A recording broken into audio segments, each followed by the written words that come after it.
for being here. My name is Nisa, and I work for Senator Whitehouse's reelection campaign. We're so glad you could join us here in Providence this evening. Please, if you haven't done so already, stay connected with not only Senator Whitehouse's campaign, but Mayor Elorza's as well by signing in at the front of the table. If you need to use restrooms, out the door to the left and right are the ladies and men's rooms. And if you need a translator, please raise your hand. We do have those available here tonight, so we're happy to accommodate that.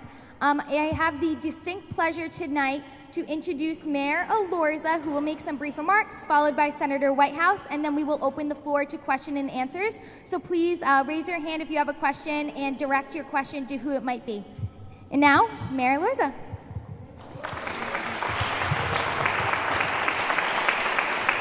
Good evening, everyone.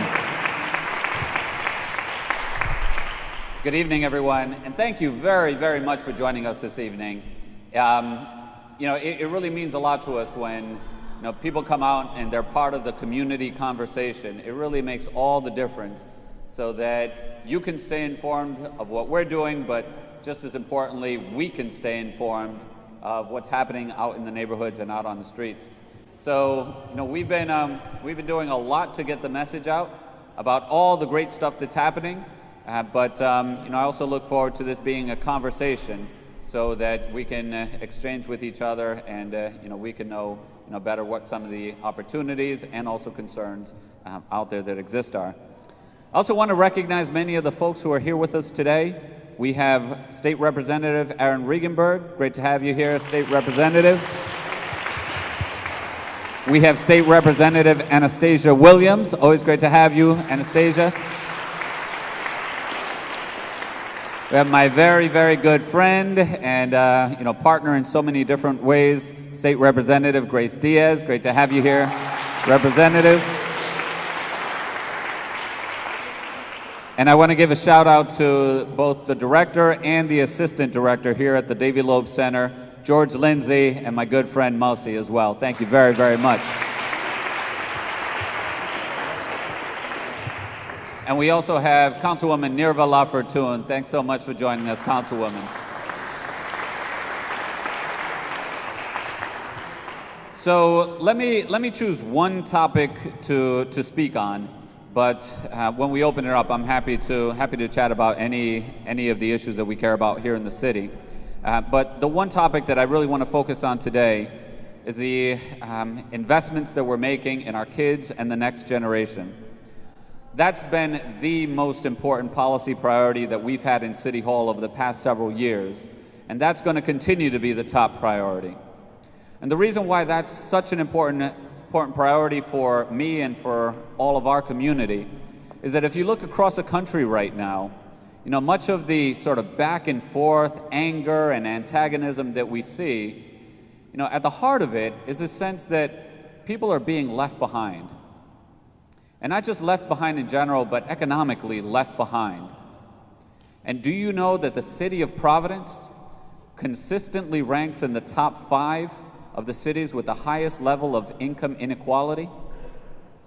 So in a lot of ways, there's the haves and there's the have-nots. And so why I'm so interested in this topic of investing in our next generation is because you look at all these challenges that we have at a national level. With all due respect to Senator Whitehouse and many folks working hard in Congress, we can't wait for all of the answers to come from Congress or from DC. We have to work here collectively and as a community to make sure that we are the change that we want to see. And so that's why we're investing in a cradle-to-career approach to make sure that our young people are reaching middle class by middle age, meaning that middle quintile by 40 years old. And in order to do that, you need a whole cradle-to-career approach, and so that we're building this infrastructure of support. Wherever our kids are in the community, wherever they are in the year, or wherever they are in the day, they should always have access to those learning supports so they can continue to grow as human beings and be on the path to the middle class. That's why here in the city of Providence, we're investing in early childhood learning. This Providence Talks program, the only program at scale in the entire world that's addressing the 30 million word gap. When our kids enter school, we want them to have the tools that they need to be ready for the world that awaits them. That's why we're investing in computers, so that every single kid in every single school at every single point has access to their own either laptop or iPad or device. We're also investing in summer jobs. We've more than doubled the number of summer jobs that we offer to our young kids, because something that we all know is that if we have healthy, safe activities for our young people, they won't be out on the streets, they won't be getting into trouble, and it's already paying dividends. We're also investing in summer learning. We created our summer learning programs, providing free, high-quality summer learning opportunities, because the truth is that our kids that come from families that are low income and low wage, their families don't have access. They can't put them in summer enrichment programs that cost thousands of dollars. So we're providing that for free for 1,100 young people throughout the city of Providence. And we also know that when it comes to the summer with the little ones, daycare and childcare, it can easily cost more than $100, $150 a week per child. That's why through our recreation center, we're offering high-quality childcare and daycare throughout the summer at the cost of only $5 a child per week. Now, you should have seen the line at PCTA this past weekend. There is so much demand for these kinds of programs so that our kids are on track, they're learning, they're safe, they're healthy, and parents get to keep more change in their pockets so they can provide for their families. But it doesn't stop there. We're also investing in scholarships so that when our kids graduate, we still have this continuing responsibility towards them. And so we're going to continue to invest in our young people so that they can be on the path to the middle class. And what I tell every single child, once you go off and graduate from high school or college, and you got the world in front of you, go out and explore, but come back here to Providence because you are the leaders of the next generation that we need right here leading our community. So I'll pause on that. There's so much else going on in the city of Providence, but I want you to know that our main priority and frankly responsibility is making sure that our kids are on track and they have all the resources that they need to be successful. So thank you all so much, everyone.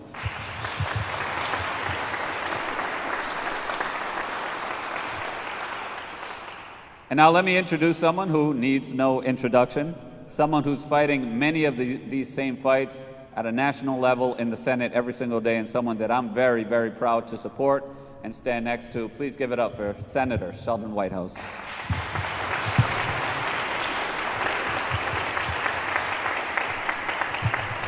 Thank you, Mayor. It is great to be with all of you. It's great to be here with Representative Williams and with Representative Regenberg and with my dear pal, Representative Grace Diaz, and my friend Casby Harrison. We were lawyers together years ago when we had less gray hair, fighting for all sorts of good things in the State House. I wanted to, and yes, Councilwoman LaFortune, thank you for being here, Nerva. The battles that we have ahead in Washington, I think, fall into three categories: accountability, integrity, and an economy that works for everybody. And we now have a chance to actually win back one of the houses of Congress. Maybe, believe it or not, maybe even both. Just a few months ago, nobody thought that there was a possibility that we could take back the Senate. Now, Cook's political report puts the chances of taking back the Senate at 45%, and the tide is flowing in our direction. So we have a real chance to do those things, and when we do, we've got to continue those fights.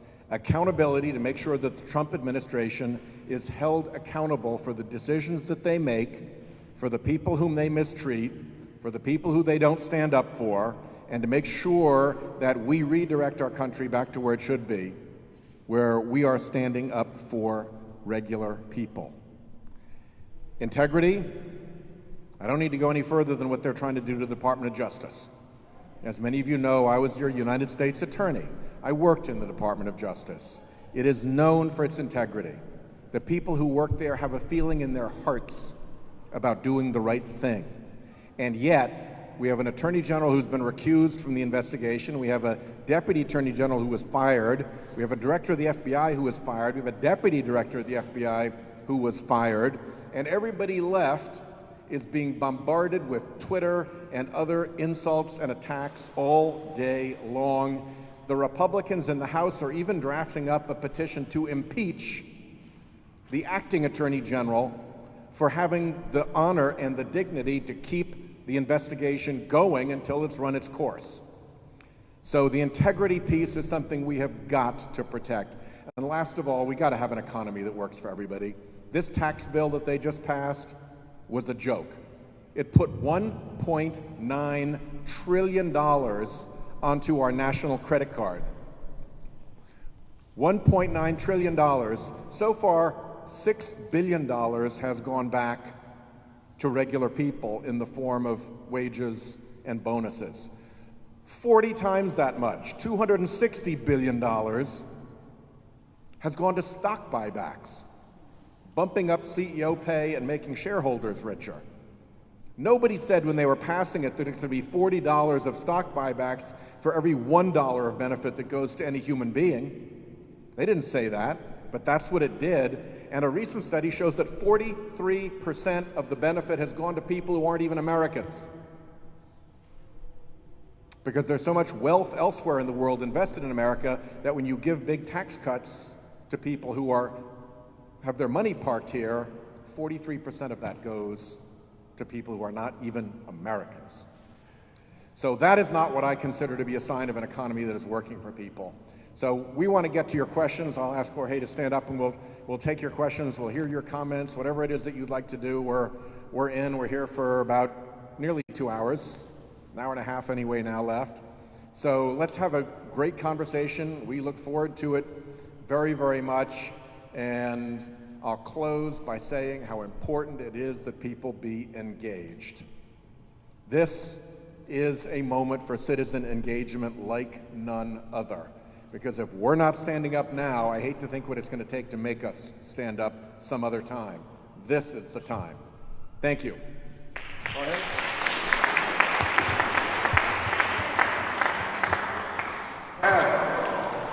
What can you tell us about the political positions that Robert Flanders has taken that will be harmful to the minority community and beneficial to the very wealthy? Well, I haven't. The question is, one of my primary opponents, one of my general election opponents, who is in their primary, I was asked about what positions of his. He's actually been rather quiet about taking too many positions, and at this point, he still hasn't gotten through his primary.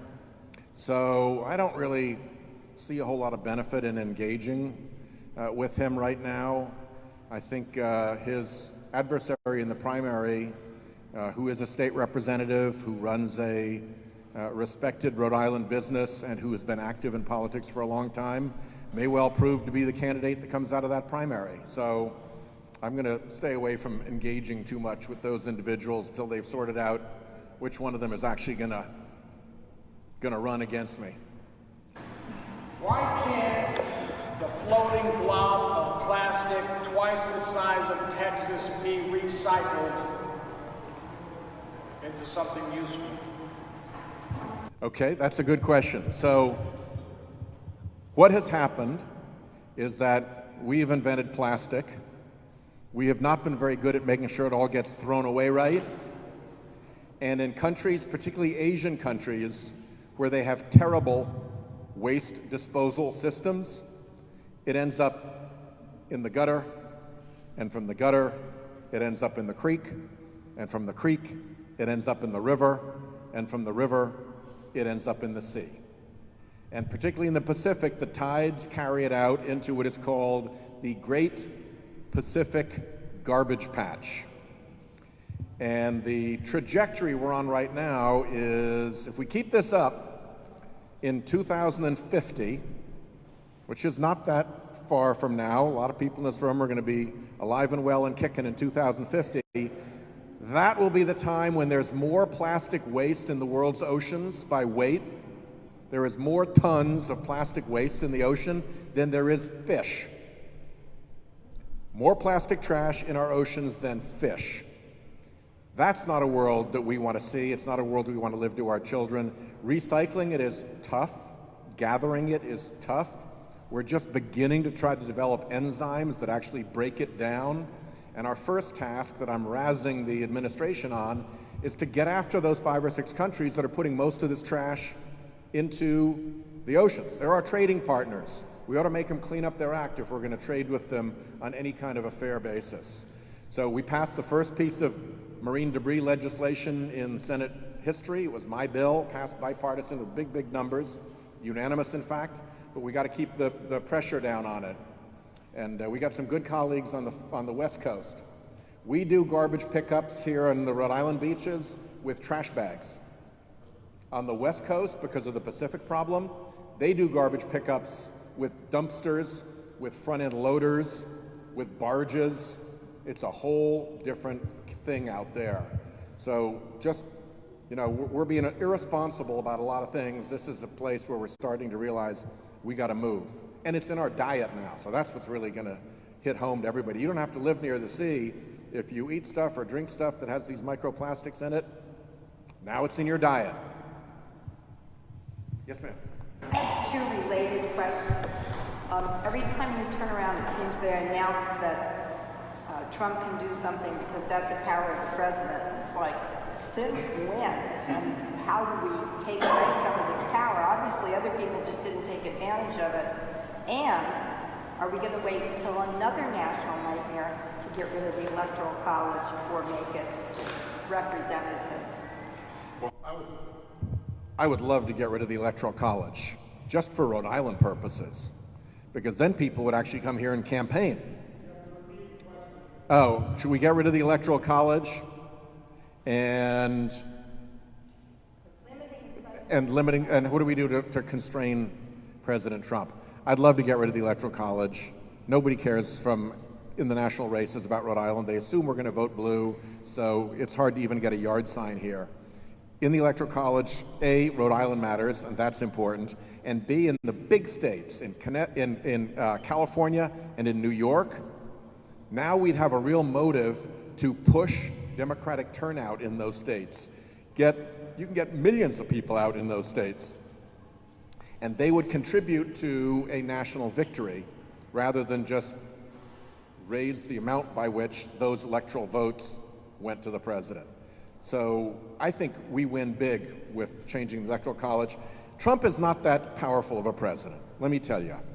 What makes him powerful is that he has a Republican House, he has a Republican Senate, and unless they've decided that they're going to quit their office, they won't say no to him. They roll over like their heels were round. And the spinelessness is astounding at this point. So he may look powerful because he's that circumstance around him, but he's not all that powerful. And I'll tell you what, in the funding bill that we just passed, he barely even had a vote because his original budget was so crazy that even the Republicans didn't like it or trust it. And when you go to the White House to see who's the grown-up in the room who I can negotiate with,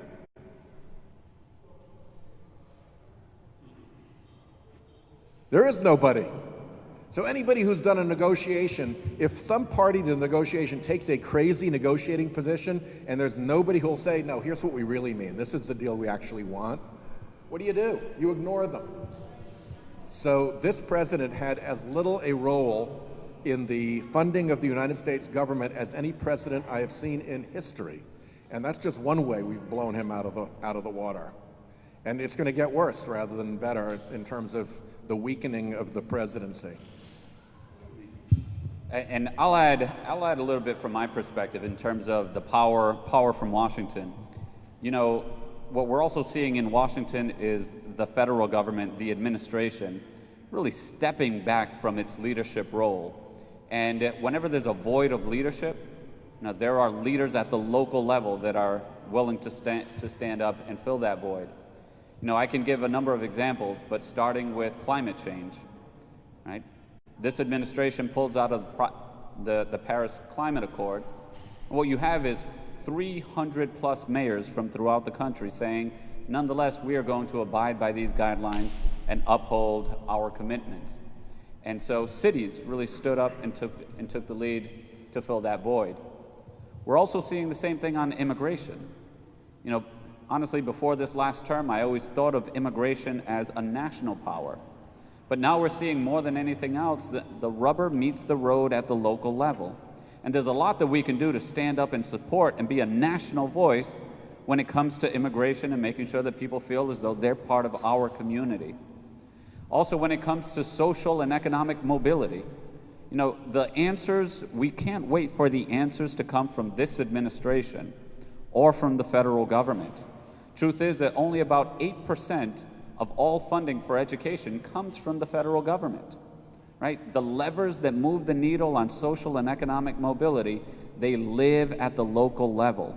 And you know, mayors from throughout the country, we're ready to stand up and play that role. So when we talk about the balance of power, I think what we're seeing right now is an administration that doesn't seem very interested in being a leader on all these issues that matter.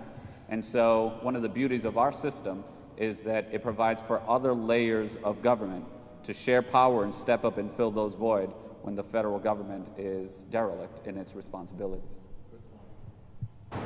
But in terms of the conversation, so what I see frequently happening is many of these states and cities are taking positions that are contrary to what the citizens of the United States need. So, for example, in immigration, there is the way immigrants are being treated by other people is entirely unacceptable. Voting rights are being taken away from people as well. So what happens now? Personally, I think we've had a silent revolution. People are not prepared to accept this reality. And it's highly offensive. And again, in terms of money, if the federal government is taking my tax money, is there going to be money left for me to give it to the state to provide these services for people? That's an excellent point. There's so much there. You know, I'll speak again on this issue of local leaders stepping up. Ma'am, you may have to take the microphone and repeat that. Let me try. Voting rights, in particular, and immigration issues are being abused at the local level in some places.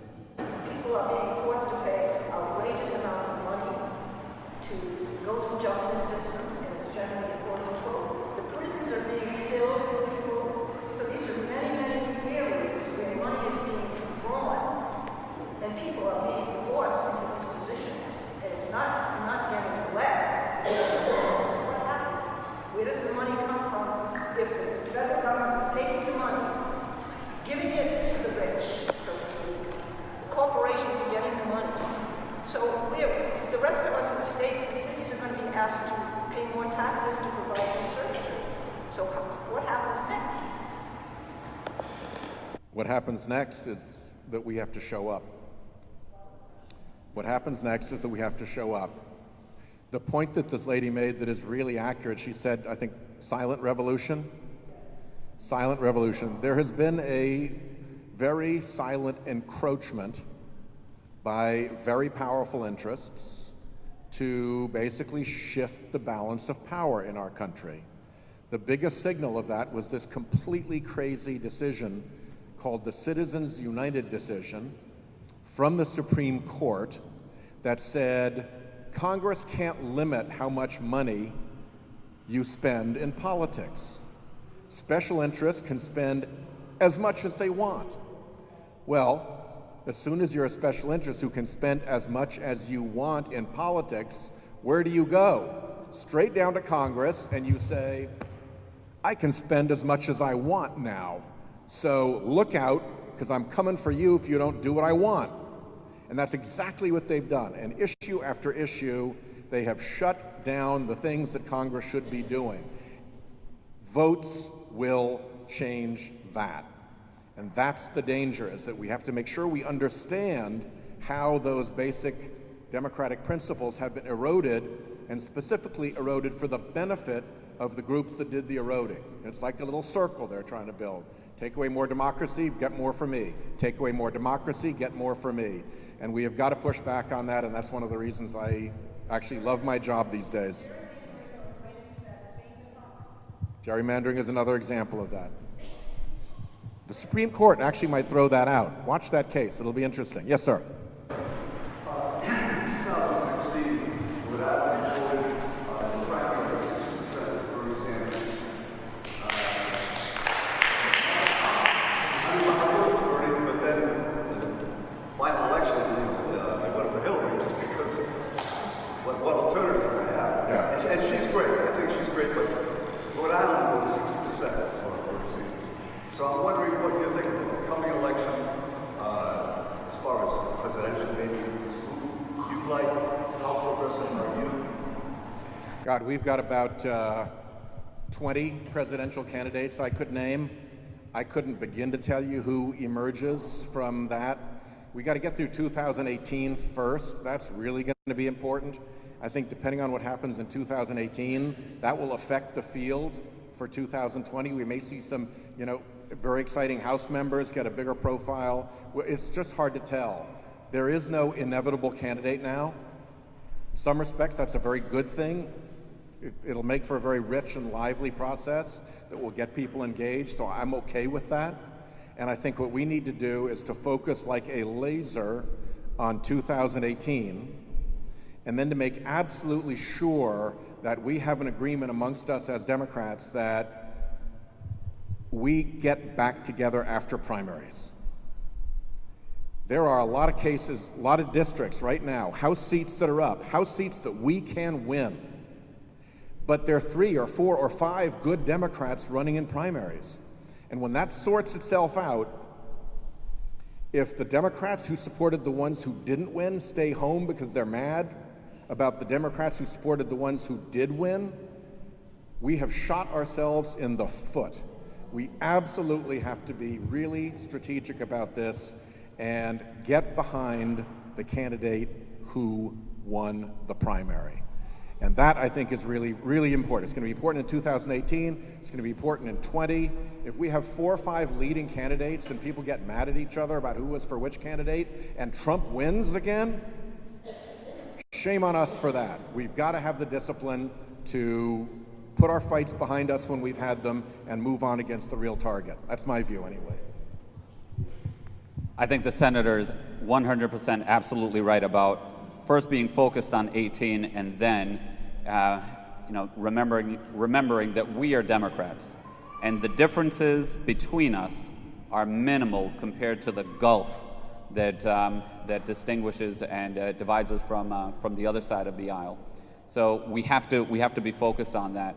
When I look back to what happened in 2016 and Bernie Sanders and with Hillary Clinton, I think that it's really important to remember that voters are hungry for change, and they've been hungry for change for a long time. Right? The last election with our new president, Barack Obama at the time, he was the candidate of change. It was the campaign of change. And so, heading into 18 and then also into 2020, we have to listen to the community that the status quo isn't enough. We can't do the same things. We can't support the same things. We really need to push ourselves. We know that there are people who are angry, they're upset, they feel as though they're being left behind, and we need to be the party that reaches out to them and then actually reaches them. So let's always remember that people are looking for something different, and we have to be the party that offers that while staying true to our core values. Yes, sir. Oh, yes, ma'am. Go ahead, ma'am. I really agree with you that votes will make a difference. I really honor your opinion and your view of different politicians out there. But I think we have to face the fact that here in Rhode Island, superdelegates actually overrode the result of the votes cast by the public. So it was like 54-43. That's not a small amount, but the Democratic Party, their superdelegates overrode that. That doesn't encourage people to think their vote counts.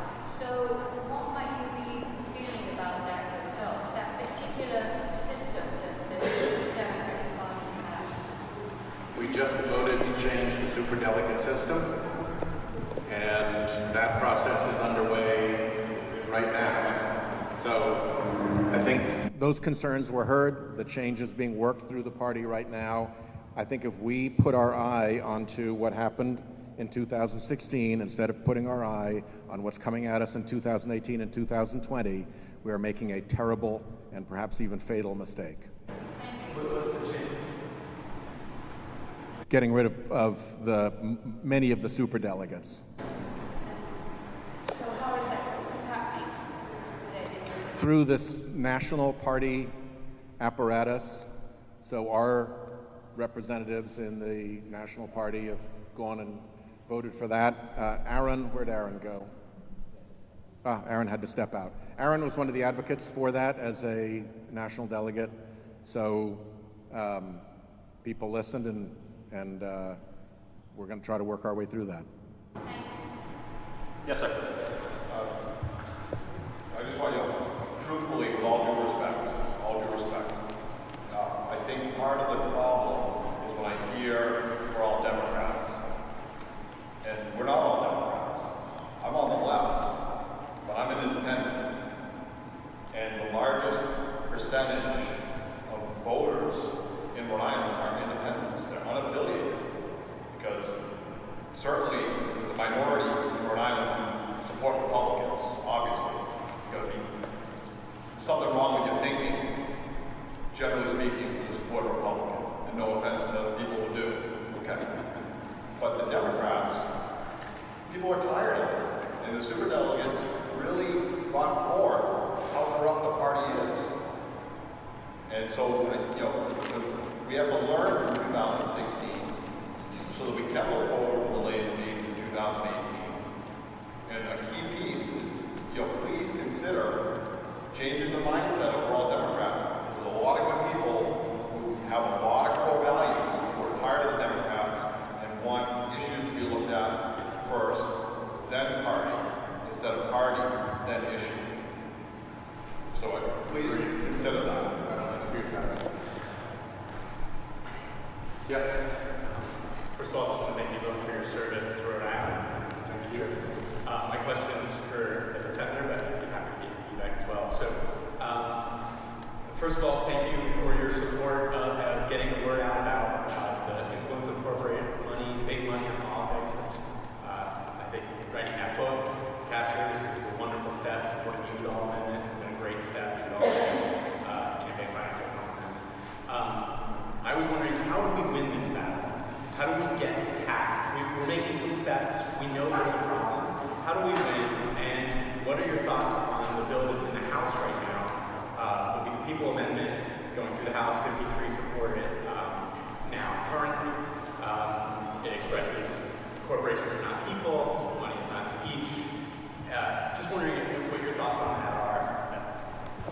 The place that I think is the key to this is to prevent the big special interests from hiding what they're doing. The way the decision was written, the unlimited spending is protected by the Constitution. So you'd have to do a constitutional amendment to undo that, or get the court to come to its senses, which I think if we could control some nominees for a while, then they'd stop rolling us on that. I don't think that was, I'm not going to go too far down that road, but that was not a good decision, let's put it that way, and I think it'll correct itself at some point. But in the meantime, what we can do is make sure that you know who is behind the spending. It's one thing to say that ExxonMobil can spend unlimited amounts of money, or that the pharmaceutical company can spend a limited amount of money. It's worse if they can spend unlimited amounts of money and say that they are Rhode Islanders for puppies and prosperity. And you can't get behind to see who's really there, who's up to this nonsense. So to me, disclosure, transparency, sunlight, showing who the real spender is, whose money is it, is the key. My personal feeling, you shine a light, it's like turning the light on when there are cockroaches. They all run for the corners. Soon as those corporations and the big special interests know that it's their name on the ad and that we'll be able to out them, they'll back off. They're doing most of the spending because they know they can hide their hands. It works better. So that's my bill in the Senate. We brought it to the floor, spent a couple of days fighting it on the floor. Not one Republican would support it, but the public supports it hugely. So I think if we can get it through the House, which we could if we win, and we can bring it over to the Senate and make a real public referendum on that Senate vote, we can get some Republicans to join us. And that would be a huge, huge, huge first step. No more dirty money in the dark. Again, I agree 100%. My perspective, coming from the local level, is the same as I mentioned previously. When we look at this administration, when we look at what's happening right now, day to day, there's so many reasons to be demoralized, sometimes even depressed. But what gives me optimism about the moment that we're living through right now is that, you ask the question, how do we win this battle? That battle is being fought in communities just like this throughout the country as we speak. And when we think about most of the issues that we care deeply about in our lives and in our communities, they are, most of them, mostly addressed at the local level. So, of course, we need a strong federal partner. We need strong and enlightened leadership in Washington. Absolutely. Another example is infrastructure. There's been so much talk about a huge $1 trillion infrastructure investment. The administration comes up with a plan, and it turns out that their plan is to pay for 20% and have local communities pay for 80%. So we're already seeing this progress. This battle is being played out, it's being fought, and where it's being won at the local level. So my point in this is, there's so much to despair over what's happening with this administration right now.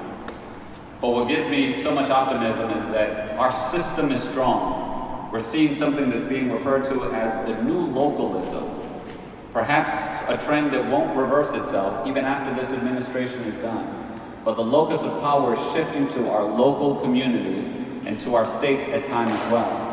But for all these issues that you care about, you want to make a difference, you can make a difference today at the local level. So something about this power to the people, the government that resides and lives closest to the people, that's where the power should live.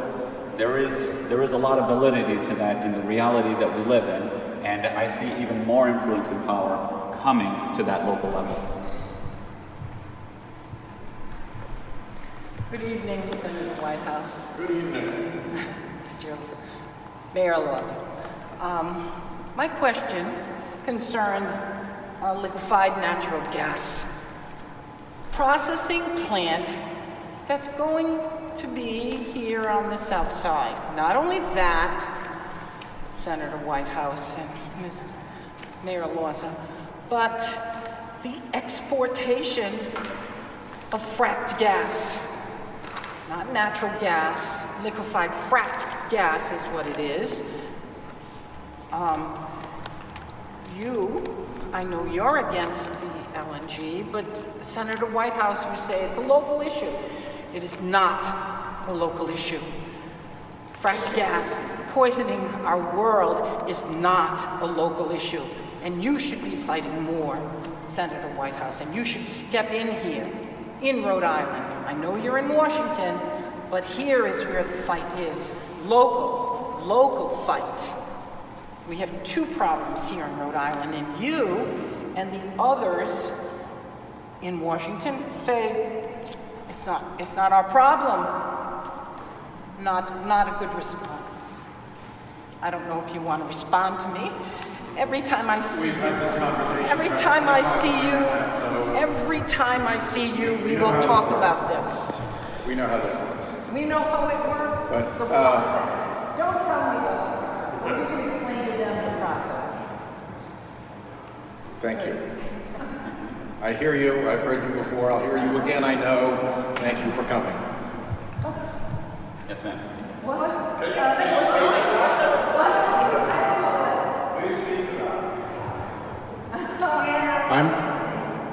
I'm focusing on trying to solve the climate problem in the lane that I've been assigned by the voters, which is in the Senate. That's where I am regarded as the Senate's leading climate advocate. I think that there is a solution that we can achieve. I think that it is a significant price on carbon emissions. That is, I think, doable. I think that people are getting closer to accepting that, and I see a window of opportunity to actually pass a significant price on carbon that will not only influence LNG facilities here in Rhode Island, but everywhere across the country by taking away what is now a $700 billion subsidy that fossil fuel enjoys. That's the lane that I was given as a senator. That's where I think I can make the biggest difference, and that's where I'm putting my energy. So there are plenty of people who are fighting this at the local level. There aren't a whole lot of us in the Senate who are doing this, and that's what I'm going to keep pushing on. I know we've had this conversation dozens of times. I understand that you disagree and disapprove, and I'm sorry. We're going to sell it. It's going to be processed here in Providence. It's going to go up the bay to be sold in Europe. That's what's happening. That's what's happening, and not only happening here in Providence, I'm sure it's going to be happening other places. Well, it's not going to be built. So What? we're not going to let that happen. They already got the variance from the coastal resource for the height or whatever. I'm not even sure what it was, the farce that occurred. So you really need the Senate because there's about 100 plus applicant like lower court appeals judges, right? Say again, sorry. And Trump has that opportunity to go level 100 lower level federal judges right now, something like that. What now? You really need the Senate in that case, right? Do you have a strategy going forward if you don't take the Senate? Hopefully you will. The biggest danger if we don't take the Senate is the judges, because only the Senate votes to confirm the judges. And if they have a majority, they can vote to confirm a new Supreme Court justice by a simple majority, and you know that they will put the fix in. And so that is what makes the prospect of winning the Senate important, really important. At the moment, it really affects the Supreme Court, and it affects the appellate court in between, the United States Circuit Court of Appeals, where Rosary Thompson of Rhode Island sits up in the First Circuit. Below that, for the district courts and for U.S. attorneys and marshals, we still have in the Senate the ability to stop a candidate in our state. So that is the reason that President Trump has announced that he's going to nominate Mary McElroy to our district judge seat. The same person who President Obama nominated. His office knew that there was no way anybody else was getting by myself and Jack Reed. So, okay, there you are. So it is possible to win, as we have demonstrated, with really good judges at the district court level. At the circuit and Supreme Court level, they don't pay any attention to what individual senators think. It's just get them in, get them voted through, and get them done. So you have to have the majority for that. And that's what is critically, critically important about winning back the Senate. Because the judges have been pretty horrible. Some of them have just been a joke. Yes, ma'am. Senator Whitehouse, this is for you. Go ahead. What are the chances that the authorization for use of military force passed in 2001 and 2 will finally be repealed? That is being worked on right now in the... What is the chance that the authorization for the use of military force that was passed back for the conflict in Iraq and Afghanistan will be repealed or reconsidered? That's being worked on right now led by the Armed Services Committee and led by the Foreign Relations Committee. We are putting a lot of pressure on the chairman to have a proper process, bring people in, allow amendments, allow debate, allow votes, and bring that up to date. And I very much support that process. It is time we had that debate. We had a long, I would say, lull when we weren't pushing all that hard on the Democratic side because we had a lot of confidence in President Obama. I'll confess that we looked at President Obama and thought, okay, there's a reasonable guy. This is not an emergency.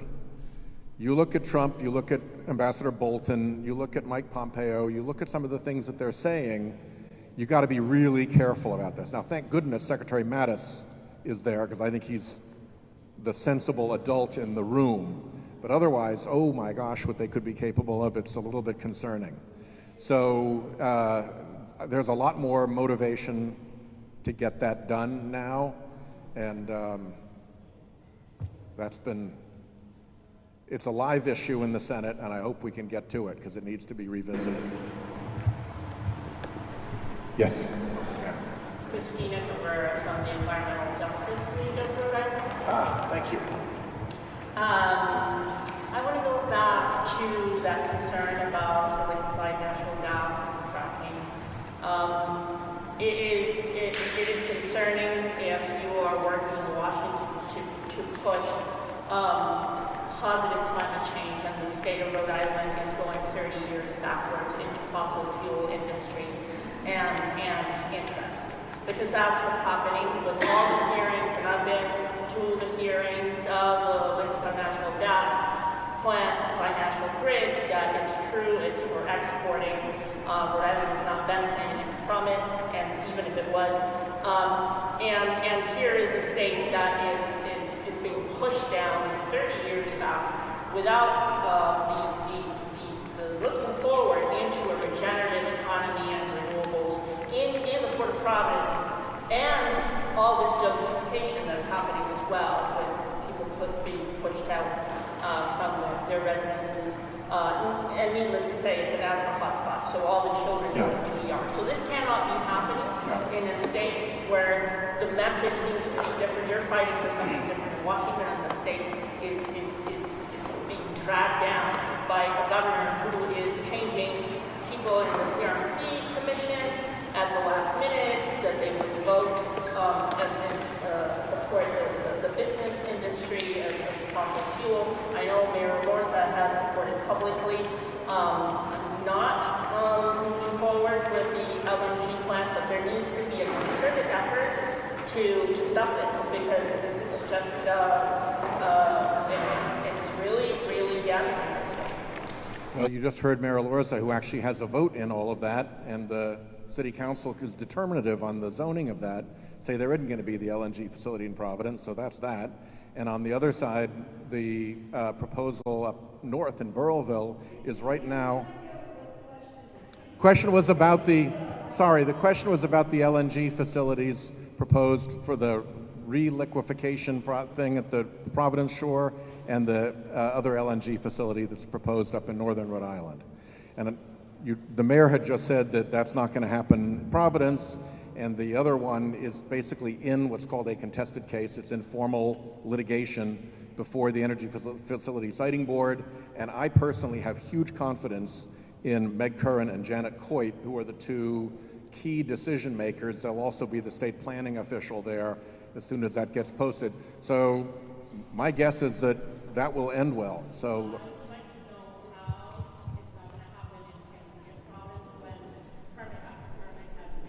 Yeah. Well, we'll keep showing up. We'll keep writing the letters that we need to, submitting the testimony that we have to, and we're going to do everything in our power to make sure it doesn't happen. Now, they came to the city a while back looking for a TSA, that they're going to invest, and the project only makes sense if they get a cut on their taxes. Well, we can determine, who gets those kinds of incentives, and that's not the kind of program that deserves those kinds of incentives in our city. So we have a number of levers, and we'll squeeze in every which way we can because we don't believe it's right for our city. So I would like to do a meeting with your office about that. Sure. Yes, ma'am. I worked very hard for Bernie Sanders in the 2016 election, and please get up. The mic has to go to the people. It doesn't really reach. It doesn't reach. We'll repeat. It's on a cord.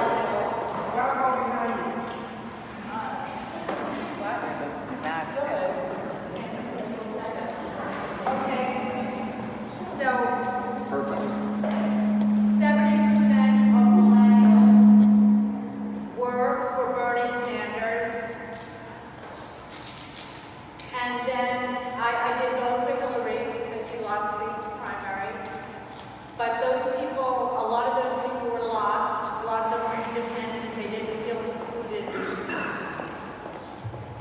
in the Democratic Party. And how are you going to attract those people back? How are you going to win the election by winning back the enthusiasm of the 70% of millennials that had been so excited about Bernie's platform? And Hillary had made some concessions to Bernie's platform. And then did not really talk much about it after those concessions were made. And those millennials were lost. They were lost. We want them back. At least in Congress, we are seeing intense millennial interest in the upcoming election. A lot of it is simply driven by Trump. They don't like him and they want a change. They don't like the Republican monopoly. We see issues like net neutrality, which are highly motivating to millennial voters. We see issues like climate change, which are highly motivating to millennial voters. We see issues like college loan predicaments. There are many of them that they face, which are highly motivating to millennial voters. And of course, we see the amazing, heartwarming, heartbreaking example of those Parkland kids and the young voters, some not even voters yet, who are standing up across the country to push back for safe schools and reasonable gun regulation. So there is a whole suite of issues now that young voters care about. And I think we need to meet them there at those issues. And I think we need to make sure that we allow our candidates to show themselves for who they are and to run their own campaigns, not give them the Washington, D.C. official Democratic message, and just get out there and work and win this election. And then we've got the 2020 cycle to come together on a candidate. I don't know, maybe Bernie will run again. I don't know how that works out. I can't predict that. But what I can predict is that if we go into 2018 or 2020 looking back, we're not going to do anywhere near as well as we need to. People need to look at the choices that are in front of them in that election. And I think particularly in the House races, there are going to be amazing choices before American voters. And we may have the chance to have a huge blue wave that sweeps. And then we've got to produce the results that people will have voted for us to achieve. And that becomes a big fight that we've got to be willing to have in Washington. If it's knock down, drag out, we got to fight until we're knocked down and drug out or won. And ma'am, I think this president is doing a lot of the work for us as well. You know, with the last election, many young people were told that Hillary is no different than Donald Trump. They're all the same. They're all crooks and but I think that we're seeing right now that there are very real differences between the Republicans, Democrats, and their priorities. I think young people are very interested in the social issues. So for example, what we're seeing around immigration, the kind of rhetoric, the talk about building a wall, revoking DACA, and trying to expel these 800,000 kids that have done everything right is a very real difference between the Democrats and Republicans. You know, if we had a Democrat in office, if Hillary Clinton was in office, there wouldn't be all this silly talk about arming teachers to keep kids safe. I mean, that's ridiculous. And so there are very real differences between this side and that side, and Donald Trump is laying that very bare. Now, as the senator just mentioned, I also agree. I think a lot of people are activated, they're paying attention, and they're ready to get engaged. But that is all for naught unless we translate that into results at the ballot box. Now, we also know that young people, they have a bad track record of getting out to the ballot box. So that's something that we can all be very helpful on. We all know young people in our community. We have grandkids, we have children, we have neighbors. We need to continue to emphasize, make sure you get out there and vote. So if we combine this renewed sense of awareness that we're seeing with young people, with actually getting to the polls, we combine that, I think that we are going to see that blue wave. And we have to deliver on the wave. Yes. I'd like to come and watch you, Senator. And I've actually gone to several meetings because when I actually see you say things about the Trump administration, it makes it real for me. Usually I'm kind of glued to CNN, and it looks like it's just television, and it looks like it's just drama. This can't be real. But when I see you talking about it, I'm like, this is so surreal. I can't believe those words are coming out of your mouth. So that it really drives it home for me. My question is for both of you. What is the status of immigration? What ICE is asking for local governments to do within Rhode Island. I know that Providence is, I don't know if you like to be considered a sanctuary city or not. I know that there are pockets of resistance within the states, like Jamestown is trying to become a sanctuary as well. But what's really going on? And are my fears founded?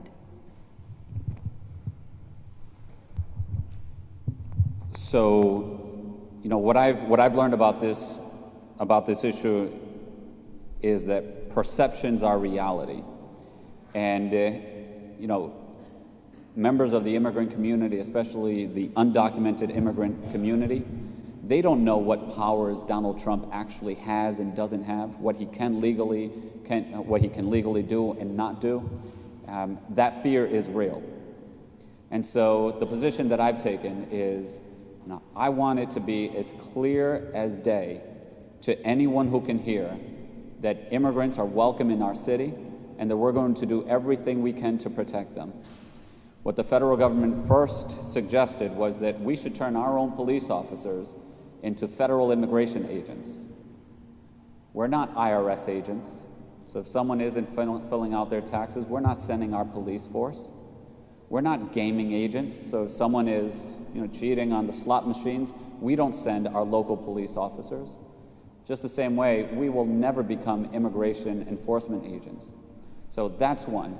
But second, my main responsibility is to keep the citizens and the residents of the city safe. Public safety is number one. And every single study that you look at will tell you that immigrants are less likely to commit a crime than natives. You look at cities that have larger amounts of immigrants, they're safer than cities that have lower numbers of immigrants. And then also, when I think of our scarce resources in our police department, I think it's a much better use of their time to be out there chasing violent criminals than to be harassing someone who forgot to put their turn signal on and happens to be undocumented. If we really want to be safe, let's shift our resources and focus on the people who are committing very serious crimes. So what we see at the national level, I mean, it's beyond trying to be practical. This is all rhetoric. This is red meat to the base. Donald Trump can't do any of these things, and if he tries to, we're going to continue to oppose him in every way that we can. But it's not just actually opposing, it's reassuring people in our community that they need not be scared and afraid. Because you know what happens? They go, quote unquote, underground, and God forbid any of one of us is ever the victim of a crime, we want whoever witnesses that crime to step up and be able to call the police. You know, many undocumented immigrants, they're targeted because folks believe that they're less likely to call the cops. No, a crime against any member of our community is a crime against all of us. So we have to make sure that people feel comfortable calling the police, accessing services, and being part of our community. So we're not only going to legally push back against the administration, but also get the message out that immigrants are welcome here, and we're going to do everything we can to support them. Jorge spoke very eloquently about the atmosphere of fear that is created among people who don't necessarily understand that these powers can't do what Trump says he can do. But I gotta say, I am very reassured at how well our courts have put Trump back in his box over and over and over again when he's tried to exceed himself.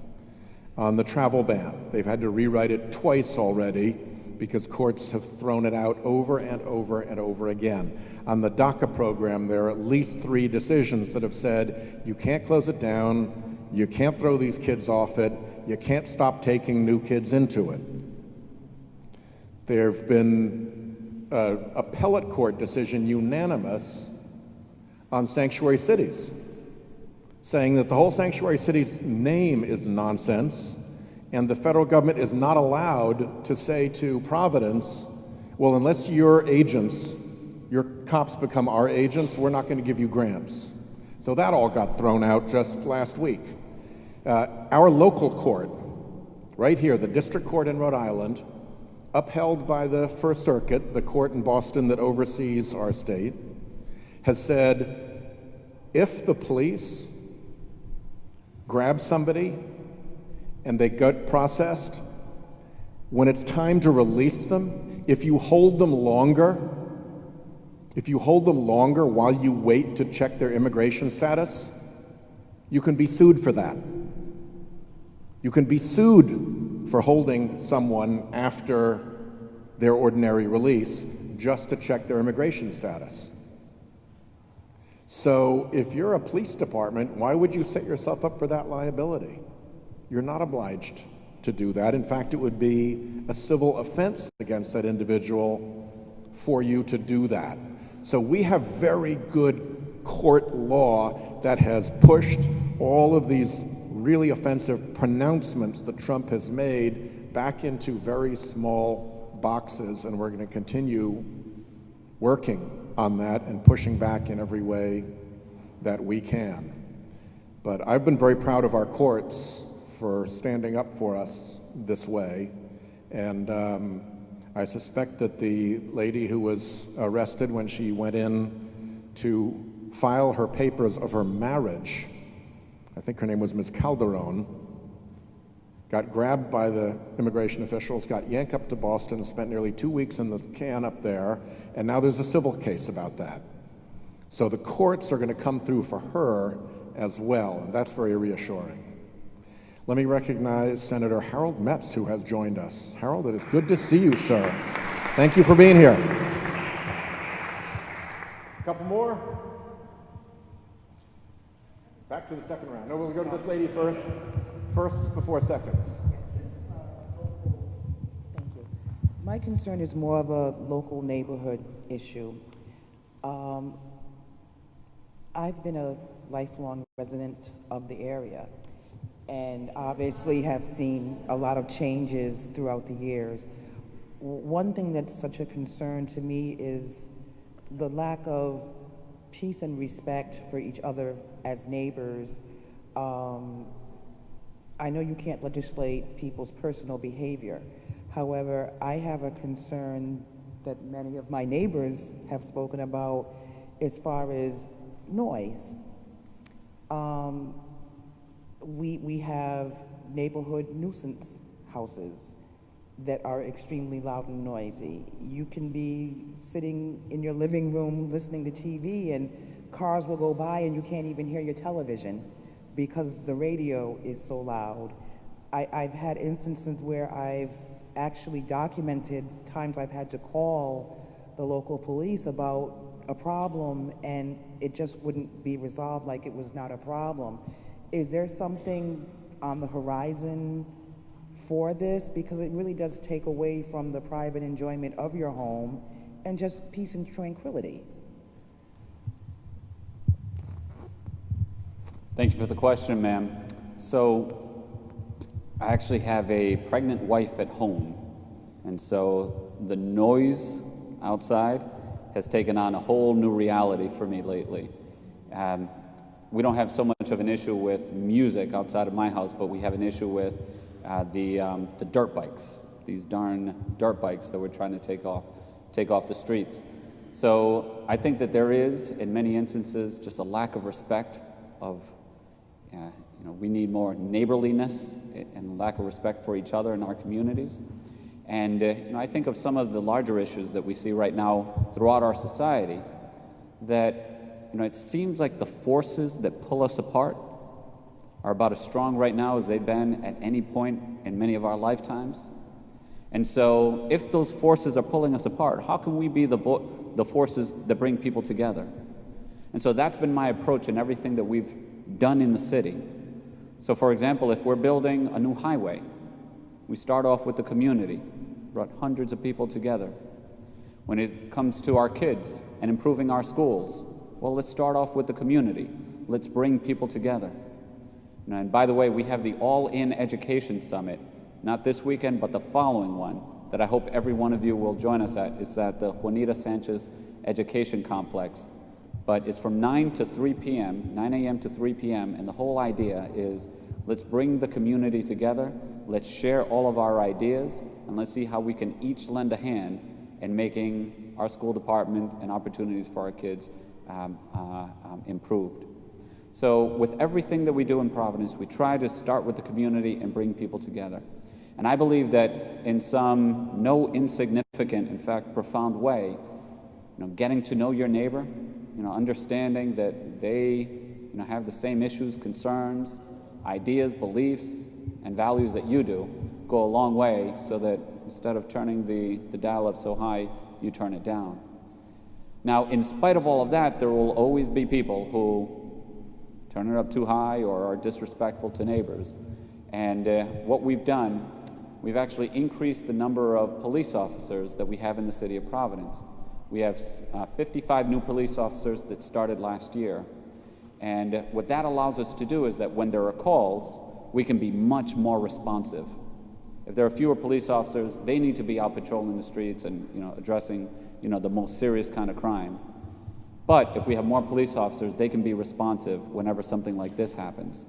So our last police academy, by far the most diverse in the city's history, 63% people of color.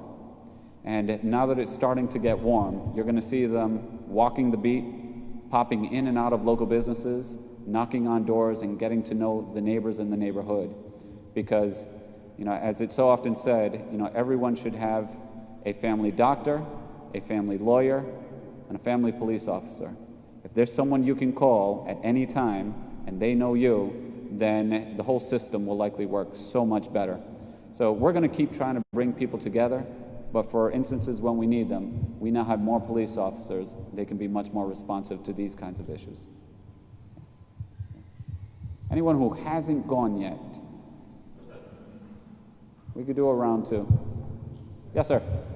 Come over here, Carlos.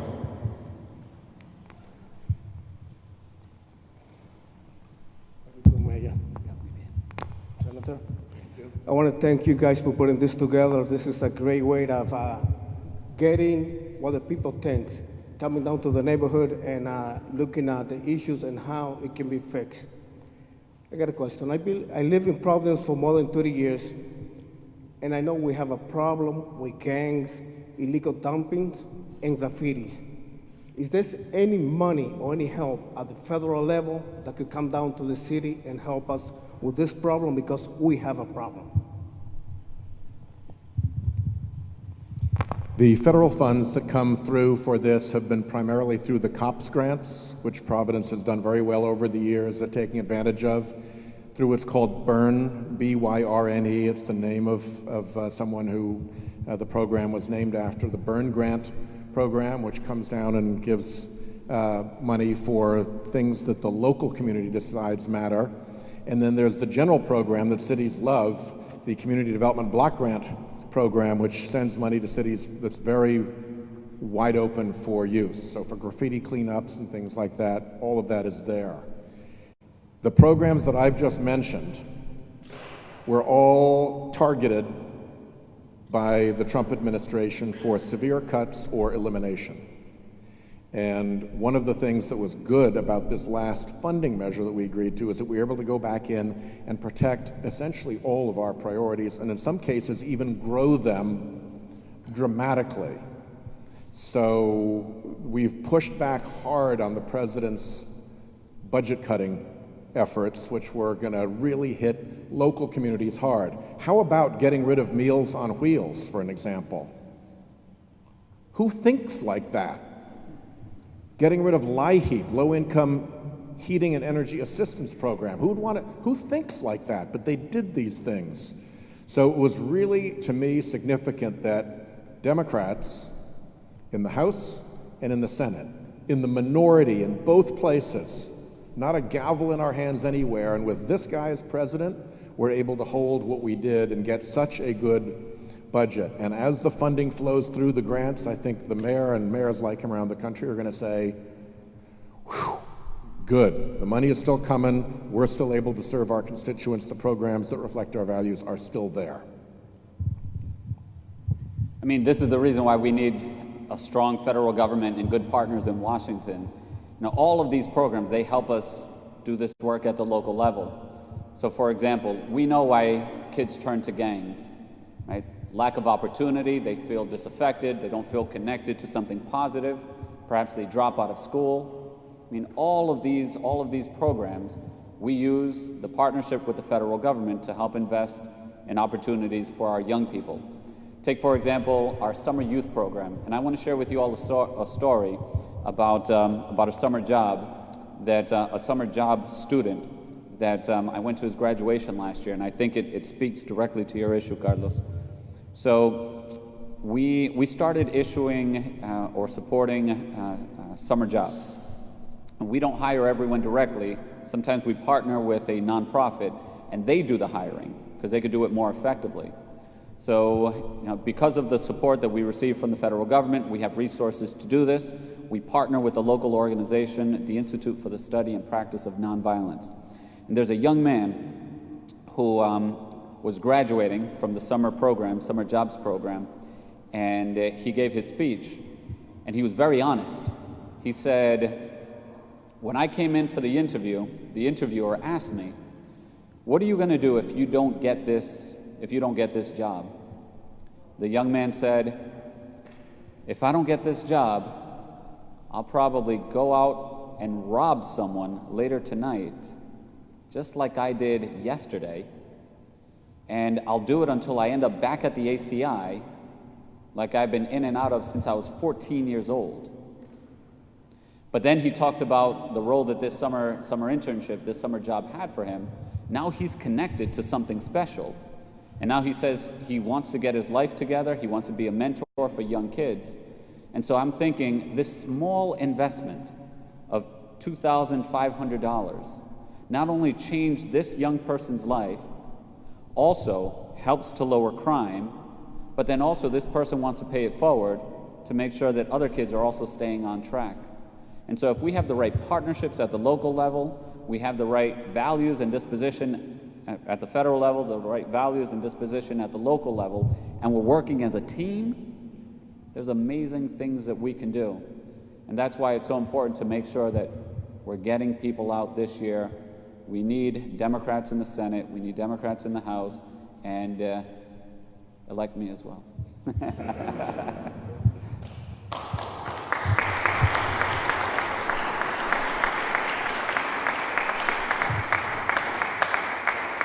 Yes, ma'am. This goes to her question about noise and the graffiti. Those are quality of life issues. Does the mayor's office still have a graffiti hotline? Because I called once before in the previous mayor, but they had me call the head of the ACI, which I didn't think was really a good hotline, when I then had to call the ACI. Right. So, do you have a graffiti hotline? Yes, we do. So we've put a lot of energy into this. It's a phone app. You could download it for your smartphones. It's called PVD 311. If you don't want to, or you don't have a smartphone, you can always just call 311, and you get connected directly with my office. If you do it with your phone, you can even take a picture of it. You can connect it to your social media, so that, you know, this is my pothole or this is my graffiti, and you'll be notified when that complaint gets taken care of. So we have a system in place that if you call, I guarantee you that the city will get to work right away and will address it. Now, the issue with graffiti is a little bit difficult because the chemicals that you need to use it, they only work above a certain temperature. So now in spring we can do it, but it also is weather dependent. So if it's raining out there, we just can't get to it. But I can guarantee you that every single complaint that comes in, we don't check it off until the issue is actually done. So please either call 311 or download the smartphone app and just punch a few buttons, PVD 311, and we'll get on it. Of course, you're usually driving and finding things, so that's going to limit that. Yeah, or call us. Yeah, I saw it in this neighborhood. 311. In the back? Okay, one more question. Yes, sir. Thank you for taking the question from an independent. We're good with that. All right. That's not so high, right? All right. Well, I just want to say, as far as I know, Rhode Island is actually one of the safest states in the country. So, I mean, that's actually, I just wanted to say a couple things. I have a question. And if I may just add to that, sir, and Providence is one of the safest mid-sized cities in the country as well. We get a bum rap, but, you know, compared to St. Louis, compared to Detroit, compared to, you know, really, really dangerous cities, we're not even in the same league. Right, so it's great to keep that in context. And I will just touch on the immigration. I love to hear giving a voice to that the immigrants are really valued members of our country. And all the studies show and what we see is that they're among the hardest working people in the country. I'm just going to give an amendment on that, though, that deportations under Obama spiked like crazy. So that's like the way, that's the reason I'm not a Democrat, is because when you look at when you get away from the rhetoric and you look at what actually is happening. So I'm saying that looking forward, let's hope there is a blue wave. That's something we need to keep an eye on, even with Democrats running things. So my question, I'm incredibly concerned about the growing militarism. This is really more for Senator Whitehouse in our country. I think if people are concerned about that, it really is the world, and I don't think that the two are disconnected. So I look at this huge increase in the military budget that was supported. I look at what is happening with us supporting Saudi Arabia, which reports say if we were not supporting Saudi Arabia, they would not be able to be doing to the Yemeni people what they are doing. And then I look at, again, this started under Obama, this huge spike in arms sales to Saudi Arabia. So we have these defense contractors around the country, including Rhode Island, Raytheon, General Dynamics, Textron. They're selling these weapons that are being used in our name, paid for really by us. And then we also read the military strikes, that when the military strikes happen, then the defense companies, or the military company, I should use the proper word, military companies, stocks spike, and most of our leaders, I believe yourself too, own stock in these companies. So I'm sure I would like to be spoken to. These are my concerns. It's under that umbrella, and I'd like to hear some of this and how it's going to be addressed moving forward. Let me touch on two of the things that you raised at the very beginning: immigration and crime. So with immigration, there is a very clear difference between deportations under Donald Trump and deportations under Barack Obama. You know, the Trump administration has completely obliterated the priority enforcement program. So whereas Obama was deporting a number of folks who were committing violent crimes, now we have cases like Lillian Calderon, who's looking to legally become a citizen through marriage, and they're being detained. And so they've gone way down the list. You know, another thing that I find so sinister about the Trump administration is that they've also changed their policy that when they do an arrest, under Barack Obama, under Obama's administration, they would find that person that had a deportation order, they would arrest that person and deport them if they had committed a violent crime. What the Trump administration is doing is when they go to serve that arrest warrant, they're not just arresting that person that they have a warrant for, they're addressing anyone who happens to be at the wrong place at the wrong time. And what I find so sinister about this is that it's intended to send chills down everyone's spine, that no matter where you are, even if you're minding your business, you are a potential target for deportation. That's what I find so terrible about that. When it comes to crime, just a couple of things at the local level. I think you're absolutely right. Providence and the state are safe in comparison to other cities. You know, our comps here in New England are, take Hartford, for example. Hartford is much smaller than us, but has about twice as many homicides as we do. What we've seen over the past couple of years here in the city is homicides at a 30-year low in the city of Providence. Shootings down 30% under the 5-year average. Burglaries down 30%. And we've also gone almost a year and a half at one point without a single gang-related homicide in the city of Providence. You know, I asked someone recently who was complaining about crime in the city, I said, let me just ask you a question. How many homicides do you think we had last year in the city of Providence? The man said, I don't know, probably about 200. I told him 12. So it's how grossly out of proportion, you know, people's perspective of it is. Now, do we need to do more? Yes, absolutely. But you know, we just can't stand for inner cities being sort of scapegoated and portrayed in this way that is just so out of touch with reality. And to your point about the military investment, because we control none of the centers of power in Washington, we're obviously working off a Republican-designed template, and our goal was to try to make sure we protected the core programs that help neighborhoods like this, kept them out of destroying the environmental agencies, made sure that we protected Medicaid, Medicare, Social Security, and things like that. So the project list we put in front of us was by and large pretty well done. And I remain proud of what we did, considering that we hold none of the power, control none of the centers of power in Washington. You raise a very good point, one that's been true, I think, for a long time, which is that the power of defense contractors in determining the disposition of the military budget and control over elements of the Pentagon is too much. And even somebody as attuned to the military as John McCain complains regularly about that. So that is a real and genuine issue, and it's one we need to continue to focus on.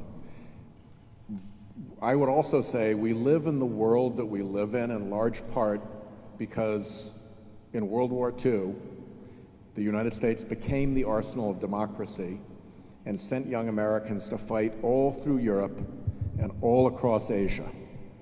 And what we did when we had won was to set up a stable government in Japan, make sure that there were stable governments around, and bring our troops home. Build the Marshall Plan, rebuild Europe, and bring our troops home. Now, there's still troops over there, obviously, but they're not there in the same role. They're not there as conquerors, rulers, anything like that. They're there to provide support for NATO. I think that the Russians are extremely dangerous. I think that Putin is extremely dangerous, and I'm watching their technology, their military technology particularly develop, and I'm watching the so-called Gerasimov doctrine to put covert pressure and political pressure on the countries that are in their shadow emerge as a very dangerous way to try to disrupt democracy. So I think we do have to remain a strong country militarily, but that doesn't mean that we shouldn't be doing it smart, that we shouldn't be trying to police people who buy our weapons to make sure that they're not using them cruelly, and to make sure that we do it with the taxpayers' dollars at the forefront of our minds. So you raise a good point. It's a very complicated set of issues, but those are the values and the framework that I try to approach them through. One last? Along those same lines, what are the chances that the Pentagon will actually undergo and complete an audit? I understand a few months ago they said they were audit ready, but are they actually doing an audit? We'll see. I don't want to credit what they're going through with that yet. Over and over again, they have not been able to do an audit. It is such a big operation, it's very hard to figure out how to do it. I think they focus, piece by piece. But at this point, it's pretty basic accounting and controls to try to get hands onto that. And so I strongly support that they should be subjected to an audit, and that it should be a meaningful one, and that Congress, on a bipartisan basis, should have a very good perspective on what they're doing and why. I've seen a bunch of audits in my life that aren't worth the paper they're printed on. You want to make sure that there's oversight and that the audit is real.